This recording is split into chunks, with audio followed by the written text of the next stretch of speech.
Steve, what is an Arkansas lawmaker doing in cahoots with Texans?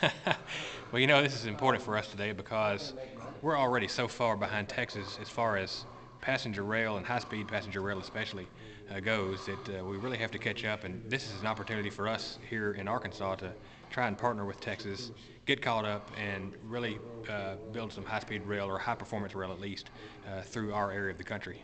In hearing the first part of the presentation, it's obvious they're very serious about the European style 185 mile an hour, 200 mile an hour trains. Right. Works great in Texas, 16 million people.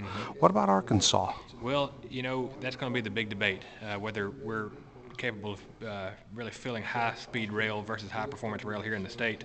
Texas, of course, that little triangle between San Oh, Antonio, well, Houston, and yeah. Dallas, that's where 70% of their residents are.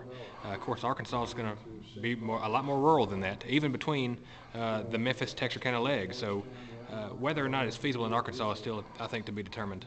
So do we go for upgrading speed and capacity on existing rail lines in Arkansas? If you look at it from a practical standpoint here in the state, it seems much more feasible for us to go the high performance route, where you're going 80, 90, sometimes 100 miles an hour, but you are also making stops, picking up people, dropping them off in places like Hope, in places like Bald Knob, that I think would be feasible here in the state. It's, the highway department director in Arkansas, Dan Flowers, said the other day that they have something like, what, $20 billion in unmet needs? Right.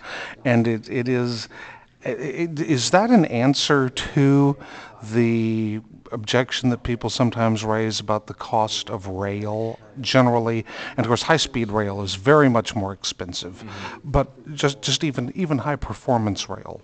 Well, I think you have to have a total package here in the state, not just putting all your money towards highways and interstates, because $20 billion in unmet needs here in the state is very difficult to produce for highways.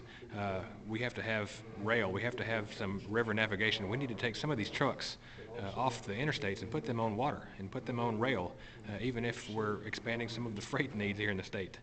But when you really start talking about passenger rail here in the state, we have to have that as part of our component, overall component, especially for the future, because highways are just going to become more congested in the future, and so we have to have some alternate forms of transportation, alternate viable forms of transportation, and I believe eventually high-performance or high-speed rail will be there for Arkansas residents.